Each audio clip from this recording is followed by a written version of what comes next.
Good afternoon, everybody. My name is Matt Pierce. I am the Learning and Video Ambassador for TechSmith, and we want to welcome you to our show. We've got a great show for you today. But before we get into our episode, we're going to be talking with Dawn Mahoney about creating job aids. She's got a new course that just launched on the TechSmith Academy. We're so grateful for her creating that.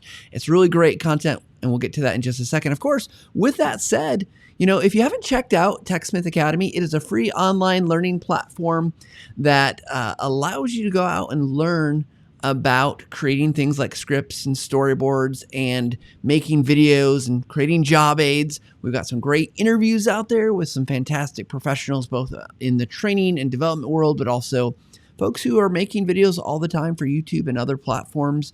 So go check it out. It's all free and it's available for you. Go to academy.techsmith.com or follow the bit.ly that's on the screen. Now, with that said, I am excited to have my guest today because Dana, I got to meet Dawn. I don't even remember when we met. It's been a while now, but she's been someone that's been in the industry, always advocating for best practices, always out there sharing her knowledge. She does a lot of stuff, both writing and sharing her thoughts and ideas to make the community and just so much better.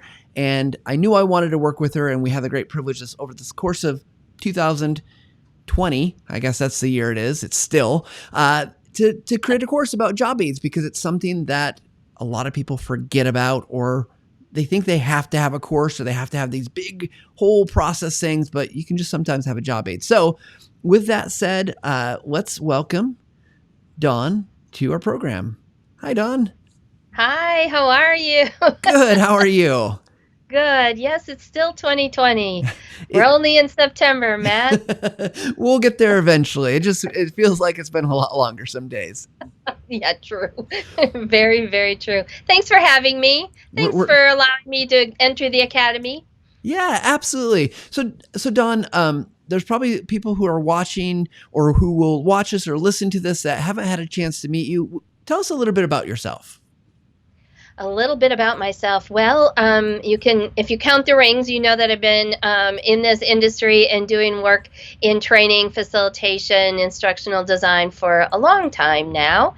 I've worked in large organizations, a few of them over the years, building and growing training and development, and always bringing what do they need to know how to do on the job is always, let's not give them more, let's do a really good job of reinforcing it. And so that's been my mantra internally in the organizations I worked in. And then since launching my company in 2015, Learning in the White Space, I have been largely devoted to instructional design, but also facilitation, which is still my most favorite thing to do. That's my heart and soul. And whether it's e-learning or in face-to-face, I'm doing a lot of face-to-face these days. But also always doing job aids. It's just something that's in my brain. So cheat sheets back in the day before we had fabulous tools. It's kind of my gig. Yeah, that's awesome, right? Like it's what an important thing to do, because I think there's so much information that's being thrown around at people, especially in corporations and businesses, that the expectation that you're just going to know everything seems pretty overwhelming. Yes, and I've worked, my jobs have been in financial with deeply complex system training where they have to know all kinds of codes or know how to find. When I started really getting it that we could give people the tools to learn how to fish versus all the other things. So they knew how to look things up. They knew where to look them up in other places, but mostly why to look them up and not forcing people to memorize. Life got a little bit easier. That meant I also didn't have to have it all memorized. And I think that's the number one lesson, which is go through your instructional design plan and figure out what do they absolutely have to know fingertip right away, or what do they know how to find on their own? Parse that out. Yeah, for sure. So Dawn, let's get into this, because I mean, job aids, it seems simple. And I think overall it probably is a simple concept, right? Like create something like you said, so you can go find it. You don't have to know it. And I think Google has probably made this a much more readily available kind of concept. But if we were to say, and not to put you on the spot, but like, what makes a good job aid? What do you think you would say kind of are some fundamental like parts or pieces that would need to be true for something to be considered a good job aid? Of course, it depends on what kind of performance support you're trying to provide. Also, what behaviors you're hoping to reinforce from whatever the learning intervention is going forward.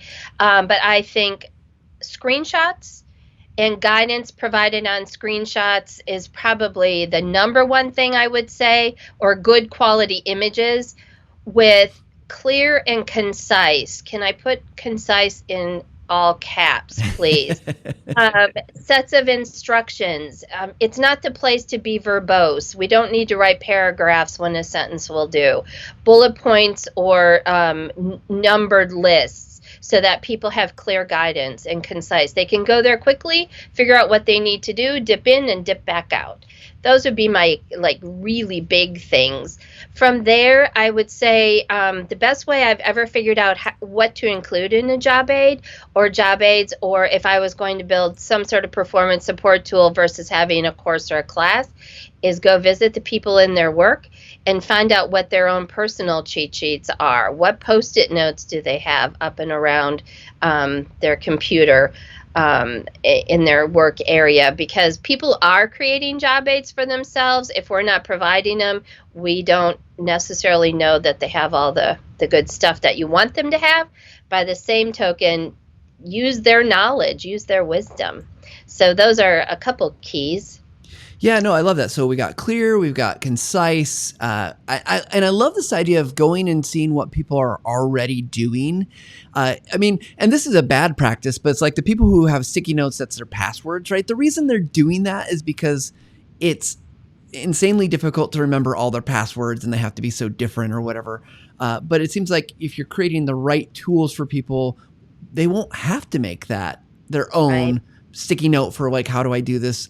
You know, I seem to remember one about how do I log time in a system or something like that. Just was harder than it needed to be. Yep, we have in the training and development or the learning world, however you name yourself and where your group, we have made it difficult, or we haven't partnered with the right people to make it less barriers to success. So how can we take, if single sign-on is a thing, why aren't we single sign-on, for instance, so they don't have to have passwords written down and tucked under their keyboard because they don't use that system very often? Why can't we just build it in a way that's usable? Yeah, it makes sense that we're doing a disservice if we're providing them these other, not the right options, each with a few job aids. So let's say we've got 3 courses, each got a few job aids. How do you recommend making those job aids available outside of the course? It makes sense if like inside a course, you might provide at the end, like, hey, here's a job aid, how you do this. But the course doesn't seem like the right place for those to live. What would you recommend? I would definitely pull them out of the course, because you're losing a great opportunity for people to be reinforced back on the job. They could grab, if it's in the course or class, they could grab them and take them with them somehow, whether that's physically as a piece of paper or as a download. That would be the only reason to have it in the course, in my opinion, because otherwise they have to go through the course again to get them, right? That kind of defeats the purpose. I would build a link to a repository if you use SharePoint or Google Docs or whatever system you use in your organization, where all those things live, and we give people one link, one set of magic keys that they can go to grab what they need when they need it. Back in the day, we had binders with tabs, labeled tabs, and it made it simple to be able to hand flip where you needed to go. These days we're mostly digital, probably not 100%, but so whatever you need to do, again, to remove barriers and make it simple to get to when they need it, because the whole point of a job aid or other performance support tool is they're going to be using it at the point of need. They want to get there quickly, get what they need, and get out. Yeah, for sure. So this leads to, I think, a question that I have is because I've started this process. I'm using a tool. It's kind of like Evernote. It's called Notion, where I've been building out basically quick guides for myself. Right. So, like for instance, I was invited to use Salesforce for some process stuff, and I'm not a Salesforce user. But then I was, like having to remember how to do certain things, and my coworker made me a video. Is that a job aid if I put that into this little bucket of things that I can easily, quickly refer to, or like, does that count? Yes, I think short videos count as job aids or performance support tools. I think videos are not the answer to everything in the job aid stratosphere. I think that partly because they have to watch the video and get to the point in the video where the stuff they really wanted is, it's probably not as an effective of a tool as something that's a linked document like a PDF that has a set of links so they can travel throughout. But a really quick video, and maybe it's embedded in a PDF or a PowerPoint deck or whatever tool you use, show somebody something 30, 40 seconds and dip out, do another 30, 40 seconds, and then make it possible that the people can pick the one they need. Yeah, awesome. And I agree with you. Video, I love video, but it's definitely not the answer to many things, especially when I know I'm frustrated trying to get something done quickly. Sometimes Right. video isn't the right answer. Right. So it does lead to another question about just kind of general. And I know there's going to be there's lots of different types of job aids. We can talk about that in a few minutes, but I'm curious about general, like, you said clear, concise, I think about it's smaller in terms of the overall amount of content. Is there a guideline or a heuristic here that we could say, like, if it's going to be more than some amount of content, that it really should be more than a job aid? Or are there really no limits to, I guess we're making this stuff up, so it is whatever we call it. But like, Pick a number. No. what are the guidelines, kind of on overall size? And I know it's different based on media and what you're making, but again, kind of rules of thumb around that, Dawn. I don't think there's a limit on size. It's kind of like PowerPoint, that you can use as many slides in there as you need to. They cost the same whether you use one or 1,001. So the answer to me first is it needs to be as much as everybody needs. However, so if it's a 1,000-page reference manual, that 1,000-page reference manual has to be really well indexed. It has to be broken down into small, easily consumable, findable parts. And 1,000 is not out of the realm of possibilities. I have seen many of them in my storied and checkered past, so to speak. So it isn't about quantity, it's about how you provide the information within the quantity. Does that make sense? So Yeah. if there's 10 steps to doing a complex thing, then I think you have to do probably more than 10 job aids. The job aids, or it might be 10 job aids, but each job aid is broken down into small chunks as well. So think about small, consumable, easily grabbed chunks of information. It's all about chunking. Yeah, no, that makes a lot of sense, right? Like, because if it's not quick, like the 1,000-page manual, right? Like, all the information's there, but if I can't get to it quickly, it's probably not helpful. And I'm probably then creating, as a user, I'm creating my own little quick reference, right? Whether it's a sticky note or I have lots of pieces of paper that I just write notes on that eventually get thrown away. So I'm sure I've thrown away a lot of knowledge, but I think that makes a lot of sense to me.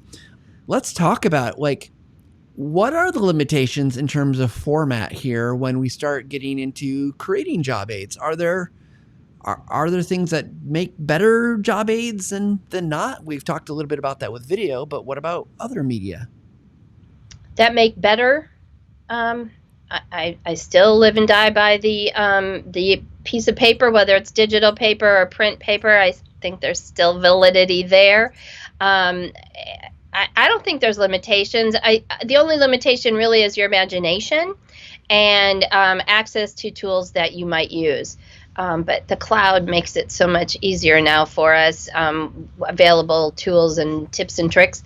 I'll just mention that the templates in Snagit are really great. Templates for making quick job aids. You can include images or video later on if you want to. So I can't think of any true limitations. I would probably skip Excel as the medium, for instance, not to say that there wouldn't be aspects of Excel that you might include in the job aid, especially if it's about something in Excel, but I would probably import it into some other more visual medium. Other than that, I don't have a strong bias, I have to say. All right. Well, I know, so if anyone isn't aware, your new course in the TechSmith Academy, which is about creating job aids and not everything needs to be a course, you have some great resources that you put together that actually talk about helping to choose the type of job aid that you might want for a particular circumstance. Let's talk through this concept. I'll bring it up on my screen in the TechSmith Academy. Let me actually open up so this is a downloadable resource. If anyone goes out to Dawn's course on the TechSmith Academy, this is a resource that anyone can access. You can make a copy of it for your own Google Drive, and you can see here we've got a couple of things. Dawn, I know you're familiar with this because you built it. We've got the kind of the axis here, the X and the Y of the chart. Tell us which, like when we look at column B, what are those?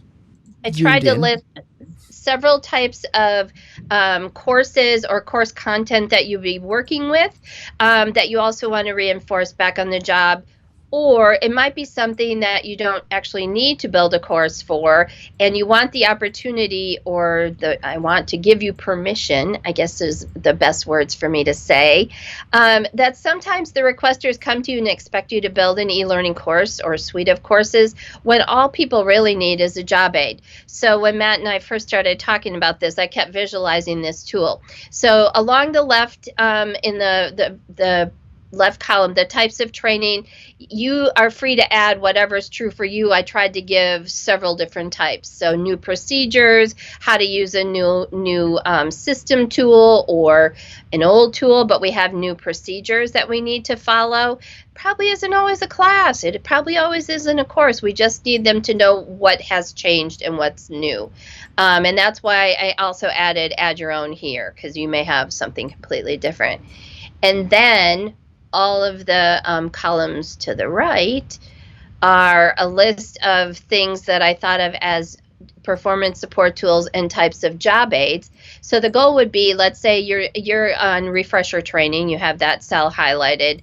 Yep. You go across and figure out what you have available in your resources already in your organization, on your computer, for instance, and put check marks in all of the potential ways that you could consider providing a job aid to the learners in your organization other than building a course. Or maybe you're building a short course and you know that they're going to need performance support when they go and try to do the new procedure that you talked about in the refresher training. How is it going to be most effective for them? Is it an app for their phone? Is it a cheat sheet that they can click on within the software tool that they're using? Whatever. So the idea is to expand your mind past one or two things and think about what might actually be best on the job. Yeah, no, I love this because it gives you a chance. Like you said, I love the idea that it gives you a chance to think beyond just like, oh, I'm gonna put down 3 steps on a piece of paper, which is good, not bad, but gives you a chance to think about the different types of things. My guess is, Dawn, and tell me if this is true, that as you go through this, you should be thinking about the end user and what's going to actually be most helpful to them. Yes. Yeah. Yes. Put yourself in their shoes, but also watch them, observe them in the work. I can't stress strongly enough, if you can make that happen, however you need to make that happen, especially in 2020, it's so enlightening that as instructional designers, if we just take the order that comes to us, the request that comes to us, order is probably a pejorative term, but that we just take somebody else's word for it.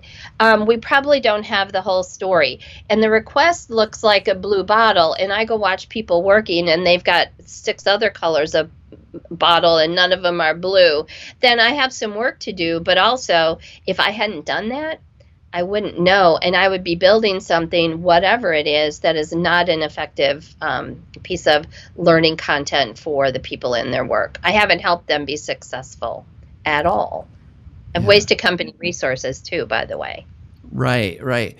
So I want to flip this on the conversation on its head a little bit, because we've been talking about the job aids in terms of like, this is when they make sense. This is what they can look like. You've got so many different options. And the name of the course in the Academy is Not Everything Needs to Be a Course, right? But are there kind of these other guidelines to say, like, because I can see myself doing this, actually. I can see myself saying, like, well, hey, you know what? I don't need to even make a course ever. I can just always make job aids. So for maybe someone who's newer to the field of instructional design or designing learning and training events, what would you say is, like, when does a job aid not work, or when is it maybe not the right solution? I think I'll turn your question just a little bit sideways Please. Say that it's not an either or, but there might be plenty of opportunities that instead of throwing everything into the course and the course grows really big, or the class ends up being really big, is that we examine what can be in a course, what are the immovable objects that must be learning content that everybody goes through in one form or another, and then what are the ancillary pieces. I used to teach system training. There's a lot of core, everything goes this way, it's one directional. But then there's a whole bunch of other stuff that it's if this, then that. It's conditional statements. It's things that they learn. If they had it in the class, they might not use it for 2 or 3 years. The stuff that they may not use right away, I think it's a perfect place to put it is in job aids. And performance support tools, if not a job aid, some other form. A online lookup reference. There's a couple good, really good software tools out there now, add-ons to internal systems. WalkMe is one, and there are several others that are performance support tools. Electronic EPSS is what they're called. And they walk people through how to do things, and it's really great for those one-off situations that we could stand in front of a class and teach all week long, and they're never going to remember it because they don't need to know they don't need to use it anytime soon. So I guess the rule of thumb all the way around is if it's not directly applicable information, take it out of the course and put it in a job aid. And leave your course or class to, this is what they need to apply tomorrow in their work. That's probably the best measuring tool I can come up with. Yeah, no, that's awesome. But what I'd like to do is I'd like to walk through the process of thinking about, like, developing a job aid, because I think we've talked a lot about when, and I think for me at least, it feels like job aids, they're like, they don't have to be super complex. It's not like, you're having to learn all this stuff. It's like code. We all have to learn how to code now. No, not really. Right. It's a practical thing. Like, you're going to make something that's going to be helpful, and there's lots of ways to do that. But I thought we could work, and then we'll just walk through, like, how would we go about doing that? Okay. Let's try a software tool. See if we can break the stream down that way. So right? Should we do Snagit as that tool? Is that fine with you? That's fine with me. Okay. Let's say, what's your favorite tool in Snagit to use? Because I know you're a Snagit user.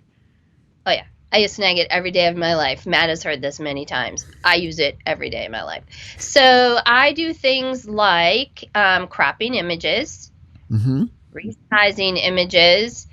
I'm big on adding arrows, circles, and text to images. Those would be my primary reasons for using. And you use the template feature, correct? I do. Now that I have it. I didn't. Now that you have it.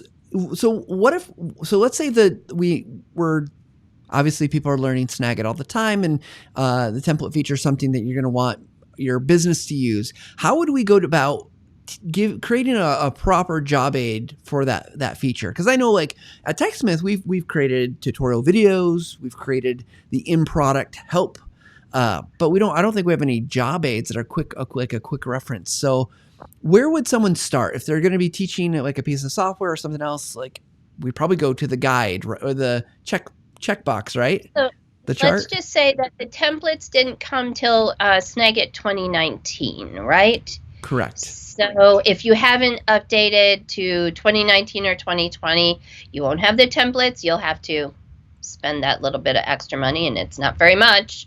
And then with the upgrade, you get some templates included and some you will purchase additionally.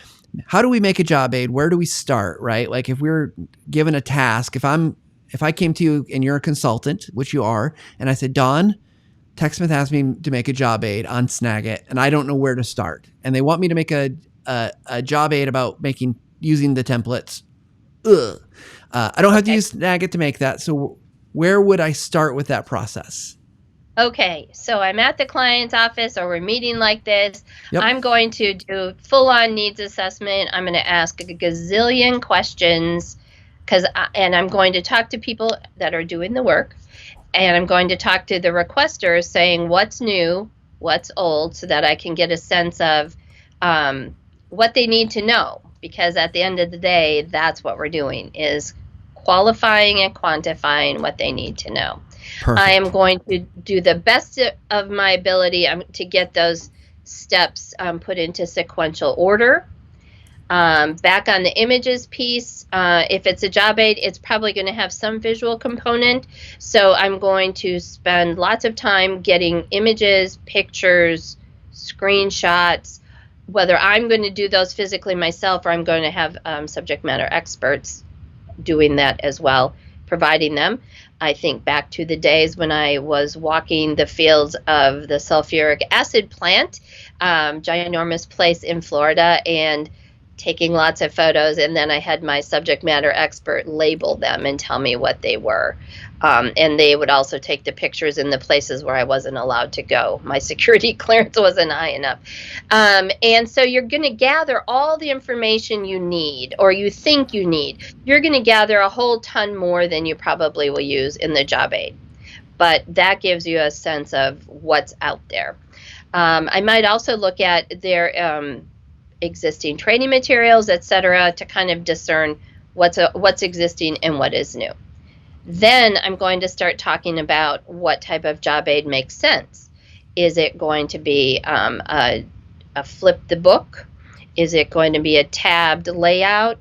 And it might end up being some sort of electronic tool or digital tool that'll probably live on a device, whether an iPad or tablet, or be fully mobile enabled. And you can just touch what you need to get what you're looking for.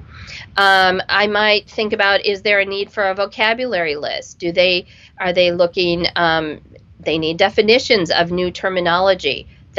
Is that a job aid? This is great, because a couple things that you said I think are helpful to hear, right? Like when you're going to set out to make a job aid, the fact that you brought up like a needs assessment, and I'm guessing they don't always have to be super formal.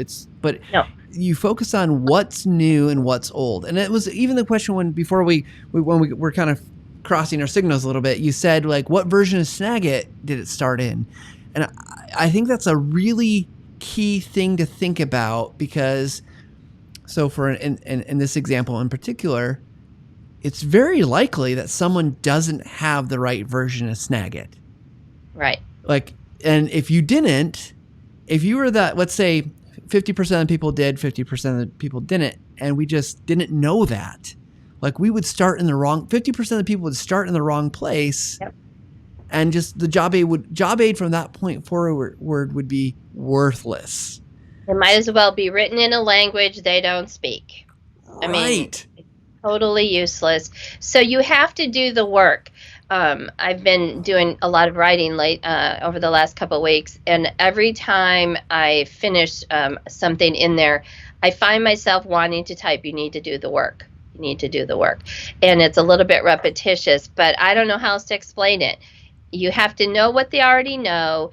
You have to know what they need to know and know how to do. And then you have to figure out what that gap is in between, because that's where your course and your job aid, or just your job aid, that's the gap in the middle, is what you're trying to figure out so that you can fill the gap for them.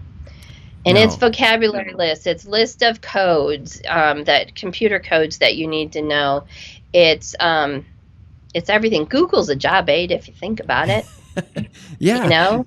Well, it's interesting you brought up the vocabulary, because we just had at TechSmith, one of our folks from HR just put out a document. It's like, hey, here are some of the common acronyms that people need to understand, and he was actually crowdsourcing some of it, because there's like we're like any business, we've got too many acronyms to really know all of them, and in certain contexts it might mean one thing, and another one it might mean another. So yeah, but it's interesting because that's totally a job aid, so that I can better it's a job aid to the culture, or a job aid to the understanding the organization. So yeah, I think you're right on in that those are oh yeah, needed I've pieces. made many of those over time. And jargon is another thing that is really helpful information you can provide to your new employees, because you walk in and you start sitting in meetings, and you might as well, it's a lot of glazed eyeballs type of thing.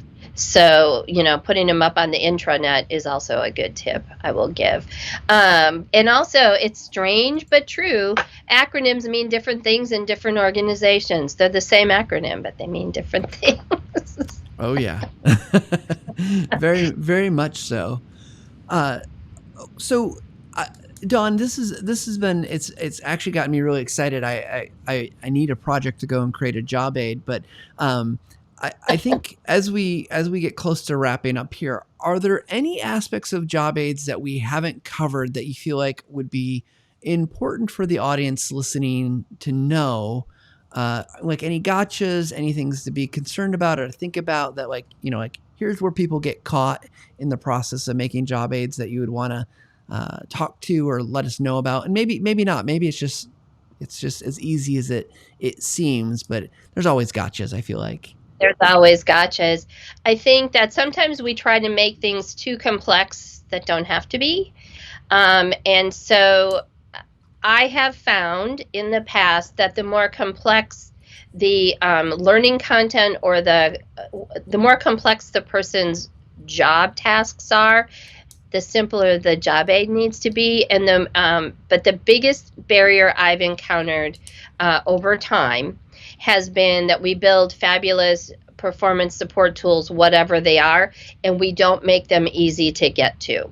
We don't make them patently obvious places to go. So if it's going to be on SharePoint, if they have to go to 16 clicks to get there, they're never going to use it. And anybody that works in a large organization that has SharePoint knows exactly what I'm talking about. So figure out ways that you can make them the one click or the fingertip reference, whatever that is in your environment. Other gotchas, like I said, probably Excel is not my favorite generally, so I wouldn't use it, and I would probably push back on organizational people that would want me to build something that way. I just don't think it's intuitive enough to build something visual, and most of the time the job aid has to have a visual component in order to make it effective. But otherwise, you're pretty much just limited by your own imagination. So open your mind to job aids is what I say. Yeah, awesome. So as you were answering that final question, I wrote this statement down because I think I'm trying to encapsulate like what's the key here, and it says the best job aid is used and helpful, meaning if it's not used, it doesn't matter, and if it's not helpful, it doesn't matter. True? Right, exactly. I've used enough job aids in my life to know how valuable they are, and I think in our digital life where we have the access to things where we can actually count the clicks, that we can measure the accessibility, are people using it? Let's do that. And when we see drop off, then let's find out why they're not using it, Does it need to be reworked? Maybe it totally doesn't work for the system in the way it is today, whatever a process. Then we know we need to enhance it, refresh it, do something new. Or everybody's just doing their job really well and they don't need it anymore. But you won't know unless you ask people, and that's what we have to do. Awesome.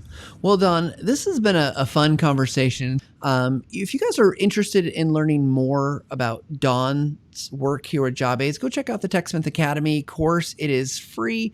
She's done such great work out here. So, Dawn, thank you so much for joining me today in the Visual Lounge. I like it in the Visual Lounge. It's fun to say, isn't it? And here's a little piece of trivia, and most people won't know this, but if you've been a fan of TechSmith for a while, and I've been at TechSmith a long time. In 2005, we launched. There was a blog because everyone had blogs in 2005, and we still have a blog, but it was called the Visual Lounge. That was TechSmith's blog. Yep. So we just brought the name back. I saw that today, and I thought, I think that's what it used to be called. So yeah. Cool. So Dawn, thank you once again. We appreciate your time, and thank you again. And guys, go check out our course. It's really awesome. It's got great stuff, and you can learn more about creating job aids. So. The resource guide is all for you. That's right. Great downloadables.